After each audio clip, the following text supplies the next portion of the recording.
Hop, hop, hop. Avant que tu commences la vidéo, sache si tu regardes la vidéo jusqu'à la fin, tu as un cadeau spécial pour toi qui est dans la description et qui est totalement gratuit. Bon, je te laisse continuer la vidéo. Et les 3 S, c'est une réflexion globale sur comment gérer votre vie dans un monde de 100 pays, avec des monnaies qui baissent. Ou si vous jouez mal le truc, vous appauvrissez mécaniquement et irrémédiablement. Et si vous essayez d'être intelligent, bon. On va faire ça autrement parce que on n'en a pas parlé, mais l'expatriation, c'est une expérience fabuleuse. C'est la plus belle chose, en tout cas, de ce qui m'est arrivé dans ma vie. Je me suis éclaté. Jamais j'ai eu en France les satisfactions que j'ai pu obtenir dans ma vie internationale. Jamais. Donc l'expatriation et la vie internationale, c'est la liberté, c'est la joie, c'est la créativité, c'est que des belles choses en fait. Si on maîtrise, c'est que des belles choses. Il faut pas voir juste le côté technique. C'est un mode, c'est tout simplement prendre soin de sa vie et chercher à vivre mieux. Et voilà, c'est l'expatriation quand même à la base. Certes, c'est compliqué, c'est une opération, mais derrière le but, on se barre de France pourquoi? Parce qu'on veut une vie meilleure. C'est ça qui compte. Donc les 3 S, c'est comment concrétiser la vie meilleure. Mais le but quand même d'un expatrié, quelqu'un qui quitte son pays, c'est pas neutre, c'est quand même une grosse opération. Fuir sa patrie, c'est quelque chose de lourd. Et donc il faut bien voir la carotte. La carotte, c'est qu'on part chercher une vie meilleure. C'était la conquête des États-Unis, la Californie. Les mecs qui quittaient la côte est, pourquoi? Parce que c'était pourri leur vie. En fait, on quitte sa vie quand c'est pourri pour essayer d'espérer mieux. Ça les 3 S. Sauf qu'en fait, je vous mets un biturbo de 500 chevaux dans les mains parce que derrière il y a des aspects monétaires, il y a des business international, il y a tout le bazar et quand il y a moyen de prendre dans la gueule très rapidement. Et donc si vous jouez la bonne partie, c'est-à-dire si vous n'avez pas habité en Suisse et qu'un business dans les pays émergents par exemple, si vous faites l'inverse d'ailleurs, ça va très bien se passer pour vous. Donc c'est ça les 3 S. C'est un et aussi, c'est une fuite par rapport à un système communiste qui est en train de s'enfoncer dans l'horreur, quoi. Donc, c'est à la fois une fuite, mais c'est aussi la recherche d'une vie meilleure. Je te rejoins sur le fait que l'expatriation, c'est la meilleure expérience. Enfin, c'est-à-dire, bon, c'est la réalité de la France aujourd'hui, quoi. C'est question qualité de vie, sécurité, bon, gonzesse, business, relations. Ah, mais l'aventure. Moi, j'étais au Costa Rica en 2010-2011. Il n'y a même pas de chemin, en fait. Ils ont fait la route après. Mais quand je faisais mon 4x4 au bord de la mer, pendant 2 ans, ça m'a fait cette sensation. Je conduisais la route le long de la mer et tout. Et après, on aime le soleil. Moi, je suis né dans un pays comme la France. Fondamentalement, j'aime les tropiques. Donc, la France, c'était pas gagné. Mais voilà, je conduisais mon 4x4 le long de la route comme ça. Il y avait personne. C'était extraordinaire comme sensation de liberté. J'ai pas eu ça en France. Il y avait le ciel, les couleurs, la végétation luxuriante du sud du Costa Rica. C'était des trucs qui sont encore forts en moi. Et bon, j'ai aimé la Bretagne, mais avant en fait, avant de rencontrer la Thaïlande, pour moi, la Bretagne, c'est le plus bel endroit du monde. Je trouve la Bretagne Sud magnifique. Après, j'ai vu la Thaïlande, j'ai dit bon, bah, c'est mort. La Bretagne, c'est fini. La Thaïlande est magnifique, mais c'est les paysages, mais c'est surtout la liberté, quoi. C'est l'absence de, ça pèse. En France, en fait, ok, je vais vous dire, en fait, on va résumer. La France carbure à la haine sociale et à l'angoisse du futur. C'est ça, c'est dans l'atmosphère, en fait. Ça stresse, parce que c'est une forme d'énergie, donc c'est pas palpable, mais tout le monde étant là-dedans, on se laisse envahir, et en fait, ça pèse, ça fait une chape de béton. Quand on sera dans un pays émergent qui est jeune, Costa Rica, Panama, la Thaïlande, c'est des pays qui ont 25 ans d'âge moyen, quand on a la France qui a 42 ans, c'est pas du tout la même ambiance. Et cette ambiance-là, c'est ce qui fait qu'on va se sentir mieux, en fait. Donc c'est pour ça aussi qu'on vit des meilleures expériences. C'est pas que la vie soit mieux techniquement parlant, c'est que l'ambiance et l'énergie qui est palpable dans ces pays-là, elle a rien à voir avec la France. La France est un pays déclinant, vieillissant, et qui carbure encore une fois à la haine sociale depuis des siècles, entre les classes sociales, et puis qui carbure à la peur. Tout le monde est angoissé en France à un niveau, c'est hallucinant. Donc moi, quand je me suis extrait de ça, je me suis dit, putain, enfin, je respire. Monde, j'espère que vous allez bien aujourd'hui. Comme vous avez pu le voir, je vous ai mis une courte introduction et vous inquiétez pas, je vous mets la suite juste après. Là, je vais juste vous introduire les personnages, qui est qui. Donc, à ma gauche, nous avons Charles Dripper versus Tsugan Bara, ok?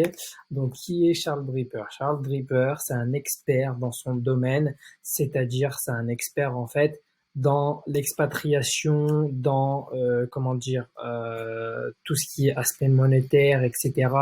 En fait, il va t'apprendre concrètement comment où placer ton argent, comment ne pas le perdre, où l'investir, etc. C'est aussi un expert en trading. Il touche un petit peu quoi. Et donc voilà. Donc lui, je t'invite à le suivre. Il a un blog qui s'appelle charlesdraper.com. Et il a aussi différents programmes. Ses programmes phares, c'est les 3 S, la crise du siècle et trading secteur, ok? Donc, je t'invite fortement à aller checker ça. De toute manière, je te mets la suite de l'introduction et tu verras, c'est vraiment une tête ce mec, ok? Tu peux le retrouver, donc, comme je t'ai dit, sur son blog et il a aussi une chaîne Objectif Éco et Finance où il délivre pas mal de valeurs. Ok. Ensuite, nous avons Tugan Bara. Donc lui, je pense que vous commencez à le connaître sur ma chaîne. C'est un copywriter, un produit marketing. Lui, son site internet, c'est marketingunderground.biz. Je t'invite à y aller. Et il a aussi différents programmes RX. Donc RX, c'est ce qu'en fait, c'est une introduction que tu es en train de regarder. Ça fait partie du programme RX. Chut, faut pas le dire. Non, je rigole. En fait, j'ai le droit de te partager ça, mais comme tu pourras le voir, ça va être que quelques passages. Je ne peux pas te partager toute l'interview qui dure plus d'1 heure et demie, ok? Et après, il a aussi d'autres programmes comme Copy Insider. Donc ça, c'est pour les pages de vente, le copywriting.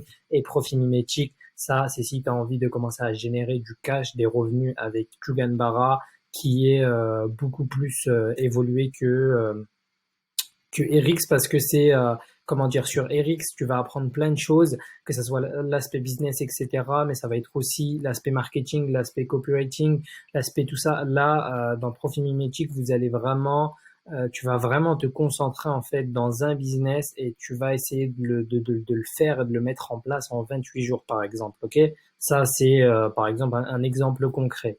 Quoi qu'il en soit, qui a sa chaîne et son Instagram si tu veux en savoir plus. Et moi, je te dis, c'est parti pour l'interview. Et sur le long terme, en se disant, voilà, les Chinois vont peut-être avoir de la croissance et pas nous, donc on met son argent sur une zone de croissance.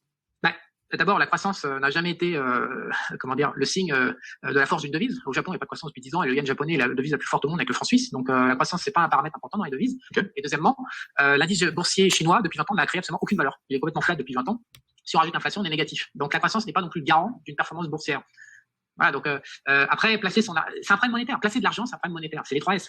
C'est la monnaie qui fixe tout le reste. Les gens pensent que la croissance, voilà, machin. Non, c'est les mecs qui contrôlent la monnaie, contrôlent le monde. Donc est-ce que la monnaie chinoise doit être bonne à raison de 10 ans? Alors pourquoi les Chinois ils achètent du Bitcoin pour se barrer de Chine? Si vraiment c'était si le paradis que ça, la Chine, la Chine n'émet pas d'obligations internationales, on n'a pas le droit d'utiliser la monnaie chinoise. Le mec qui gagne de l'argent en Chine n'a pas le droit de le sortir. Et donc la confiance, tu viens mettre ton fric dans un coffre-fort dont on dit t'as pas le droit d'utiliser comme tu veux. Mais les mecs à un moment ils vont dire non. Et tu vois les utilisateurs chinois qui cherchent à partir via le Bitcoin comme des porcs puisqu'ils en arrivent à représenter 70% des transactions. Est-ce que ça inspire confiance? Moi je réponds non quoi. Super, moi ça me fout les jetons. Moi dès que le gouvernement est trop pesant, trop puissant, je me casse en courant quoi. Si le dollar dévisse et qu'il faut quitter l'euro, que l'or n'est pas la panacée à moins de 850 ans, où peut-on mettre son argent concrètement? Ça, je vais pas donner la réponse puisqu'en fait, il y a 150, 160 clients, je crois, qui ont payé. On pose la question. Il y a une solution imparfaite, mais ça, je vais pas y répondre. Elle est dans le programme, ne serait-ce que par respect par rapport aux clients qui ont payé ces solutions, je vais pas les donner. Les enfants, c'est le marketing. C'est du. Mais non, il y a des gens, il y a des gens qui me payent pour que je fasse cette fonction de réflexion et que je rapporte des solutions. Alors si après ils me voient les filets gratos, ils vont dire, tu te fous de ma gueule ou quoi? C'est normal. Donc c'est un deal.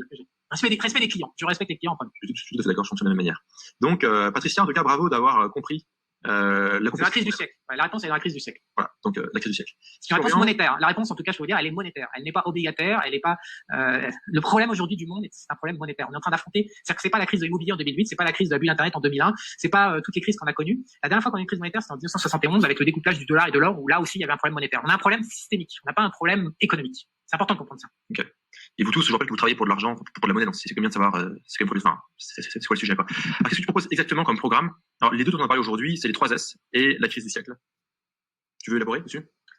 La crise du siècle répond aux gens qui veulent régler le problème à horizon 2 ans, de se sécuriser, et les 3S répondent aux gens qui veulent partir et s'enfuir et qui sont inconscients des risques, quelque part, et qui cherchent qui veulent maîtriser en fait.